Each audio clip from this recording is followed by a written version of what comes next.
Welcome back, everyone, to the final edition of the Countdown to Kickoff show for this NFL season. We've got that little game on Sunday in Glendale, Arizona. New England taking on Seattle. Hi, everyone. Al DeMarco here, along with Brandon Lang. And in today's show, we're going to get to some of our favorite prop bets in the big game. And Brandon, of course, you and I both cashed in Championship Sunday. I needed a hell of a lot more luck because I had a monster two-team teaser on the Patriots in Seattle, and I just still would like to thank the Green Bay Packers for that gift from God. You had it far easier cashing with another monster play on the Patriots, of course, 2 Sundays ago.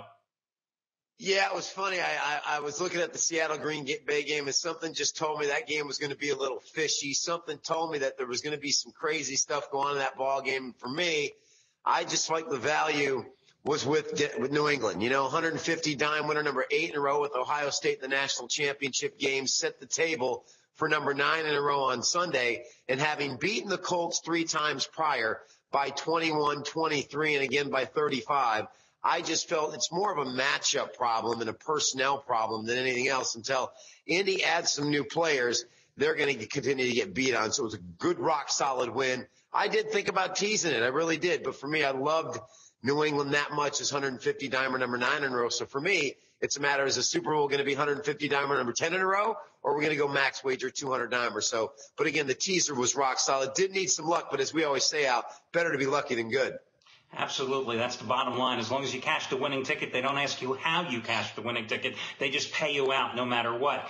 Now, of course, one of the reasons you got the movie about your life as a professional handicapper made 2 for the money starring Matthew McConaughey and Al Pacino was because of your Super Bowl success. I'm not here to pat you on the back, but the fact is the fact. What is the record now in the years you've had a Super Bowl release during your career? 19-3-2, and 2 of the 3 losses are with buying the hype of Peyton Manning, once against the New Orleans Saints, of course, last year against the Seattle Seahawks.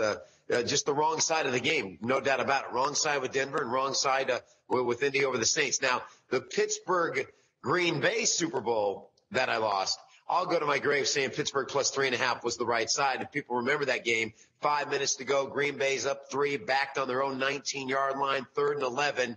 They throw to slant to Jennings, and if they tackle him right there, it's 1st and 10 at the 31. Now they probably run out the clock or pick up 2 more first downs, but they don't tackle him. Polamalu and Ike Taylor miss him. He squirts up to the 45. Then they run Starks for 15 yards, and that led to them getting down inside the 10-yard line and kicking the covering field goal with just under a minute. So right side of the game, that one was a tough one, but wrong side with Peyton Manning twice. So I feel like we got the right side this year. My wife says I'm more at peace this year than she's seen in any other, and that's a good sign because when I'm not struggling with the game, I'm usually spot on, right on the money. So I got a pretty good feel for this one and looking forward to releasing it. Hey, 19-3-2. You can live with that winning percentage. Yeah, I can live now, with that of course, too. It's interesting how this game opened up. They opened it in Vegas, Seattle, about 1.5. It is now an interesting line here. Seattle, most places it's pretty much pick 'em. And I would suspect that it's going to stay right around pick 'em, or maybe some of the public money rolling in on New England, perhaps, only because it's Tom Brady, or I don't know. I mean, I could see money rolling in late on Seattle, too, because of the defending champion, the Legion of Boom, blah, blah, blah. You know, it plays all into that. And we, of course, are recording this video on a Tuesday, so we haven't gotten the traditional Super Bowl hype. And that's where I think really affects the public, all the BS that they're going to hear over the next 3 or 4 days leading up to the game. Yeah, reports out of Vegas as of this morning is the money on New England right now is 3-1. So they're getting a lot of New England money. The line came out at halftime of New England's blowout of the Colts. So people were jumping on New England. That's what moved the line. And as you said, it is settled. But most of your big wagers have come in on New England and have come in on the under so far. But as you said, the hype of media day, Sherman's injury, as those, of course, get more reported, we'll have a better idea what that number. Does it pop up to 2? Does it come back to a pick 'em? It'll be interesting to see. But the base core of the number, 1 and 48.5, I think will hold pretty steady. And to me, I could care less. You know, as a gambler, as a handicapper, I could care less. If it's not 3 or above, It's a pick'em game. That's it. Nobody's going to win this game 24-23, 27-25. It's a field goal game one way or another. I really do believe that. But, of course, the other thing that you have to always realize with the Super Bowl betting is that props have become so big and such a part of the gambling fabric over the last decade, but especially in the last 5 or 6 years, where you have over 30% of the handle here in Vegas just going on the prop plays. It's just phenomenal how people are interested. I know in all the dozens and dozens of radio interviews you do, people want to talk about your favorite prop plays just as much as they want to talk about the side selection. Yeah, it's true. First prop bet for me is I always like to start off with a fun one, and that's the coin toss, because everybody's around the TV. Everybody's been eating and drinking. Put a little $100 on the coin toss. That coin goes up in the air. You get the whole room involved in it. Last year I went heads and got beat. So this year I'm going to say tails never fails. Let's lay minus 105 with tails and see how we do out of the box. What's your first one? I will always take heads, by the way, because in sixth grade, my sixth grade teacher, Scott Hillman, he made us all flip a coin 100 times, and everybody just about in the class came out heads. Years later, there was somebody at Stanford that did a non-scientific study on this, and they found that heads, for some bizarre reason, came out more. So I'll go the opposite way and take heads. For me, for years, I used to always look at how long the national anthem, one of those novelty plays, would be. Now, the opera singer last year definitely screwed me. That one I was wrong. Oh, my God, me too. Rhonda Fleming. I mean, I'd won 6 straight national anthem over-unders. Idina Menzel is singing this one. And I think it's an underplay because Idina Menzel, she has the kind of strange singing style and interesting voice, but she is not one of these people that just drags out the notes. She ain't Mariah Carey here. I think she's going to power right through it, just like Rhonda Fleming did last year, and it stays under. Okay, now for me, if the first score of the game is a safety or a touchdown, pretty good value at plus 145. I'm going to hook that one up with the fact that if there's a field goal longer than 33 yards, yes is plus 140. So if that first score of the game is a touchdown or safety, you're getting plus 145. Let's back that up on the other side with the fact that I do feel as good as both of these defenses are, and as good as these defenses match up with their respective offenses, and as good as they are in the red zone, I think we're going to definitely see a field goal longer than 33 yards, especially with the legs that both these guys and the range that both these guys have. I think plus 145 on something like that's fantastic value. I agree with you wholeheartedly because I think the red zone is going to be the nemesis for both of these teams this week. And I think that that's an easy one. That was one of my favorite props as well. So I'm with you on that one. We've got lots of props here to go over, but good time to remind everybody, you can get Brandon's Super Bowl winner. Again, 19-3-2 lifetime. You can get my best bet as well in the Super Bowl and the best bets of all the handicappers at the site absolutely free, no strings attached, by using the one-day free all-access pass trial. And Brandon, if you haven't used it at this point of the season and you just happen to be coming to the sites at this time of the season, what better time to cash in your winning chip to get the biggest play of the entire year for free, no strings attached? And I'll tell people right now watching this video, if you wait till Sunday, you're going to get all 12 best bets of my entire website for free. It's over a $1,200 value, absolutely free. And you'll get the most sought after selection in this industry. My Super Bowl pick that I am confident when it's all said and done, come Sunday evening, we will be 23-2. And once again, 20 of 23 Super Bowls, I will have handed people the Super Bowl winner. Yes, absolutely. Just go to the top of the page, click on the one-day free all-access pass. It really is that simple. And free means free, guys. And we do this because it's a great way to pull back the curtain, to let you see how we're analyzing games on a daily basis, and what better game to get than the biggest one in any sport of the entire year. And again, it's free, the one-day free all-access pass over on the site at the top of the page. Brandon, I stay away from a lot of the funny novelty type of props. I stay away from a lot of the team props, and I like to look at some of the individual players. And to me, one of my top ones is Tom Brady, total passing yards, 265.5 yards. I like the under in here at minus 115 because I do not see him putting 300 yards up on the board. Hell, if he throws for 260, 265, I still win. I just don't see that happening.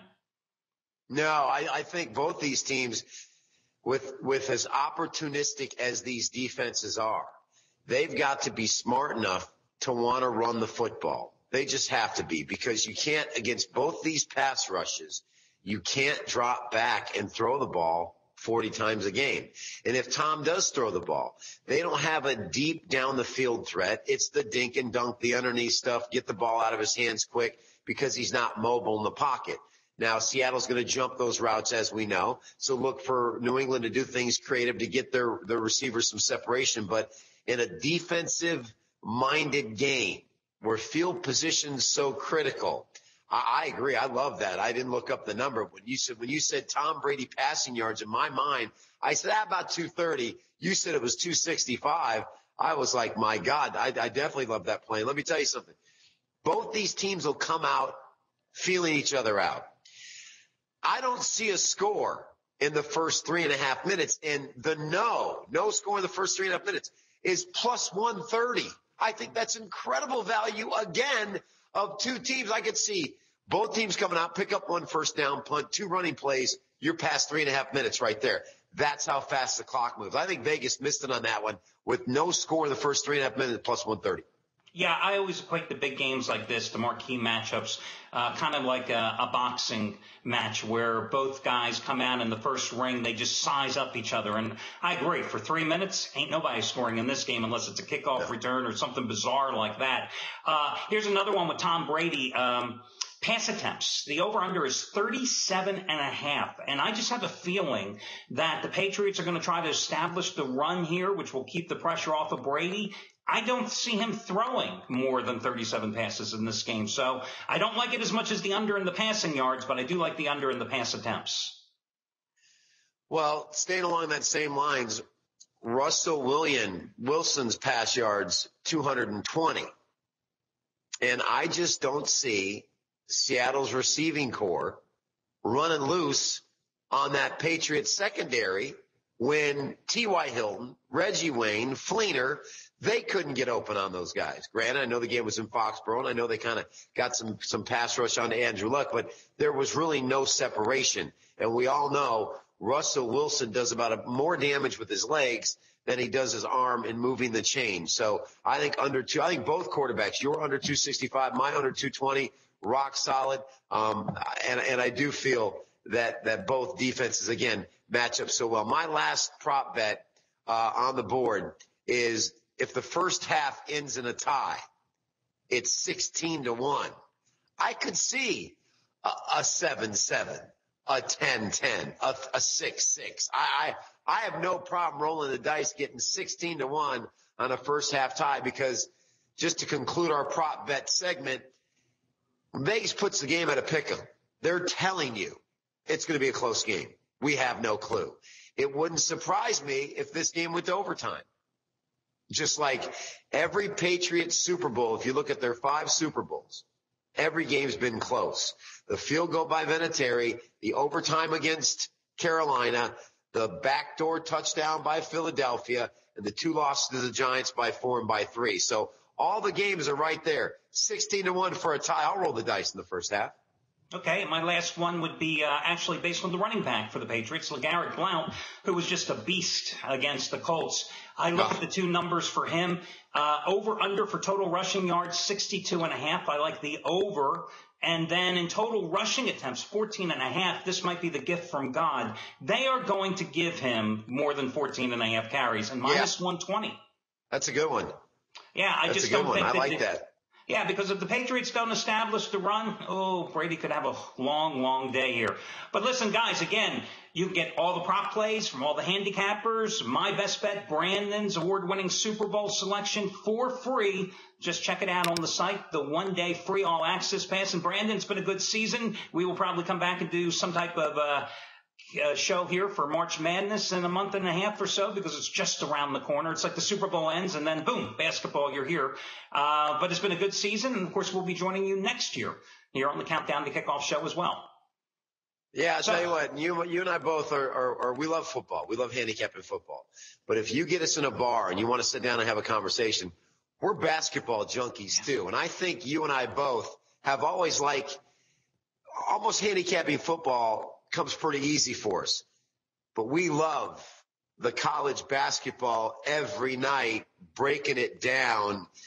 We love that as well. So I think we'll have some fun shows during March Madness. And once the Super Bowl's over, it's all about handicapping basketball. And that's kind of where we thrive. Okay, guys, that'll do it for this year's edition, the final one of the Countdown to Kickoff show. And remember, you can catch my daily video report along with Brandon's and Trace Adams each and every day over at the website. So we'll see you in a few weeks when March Madness rolls around. For Brandon Lang, I'm Al DeMarco. Take care, everybody.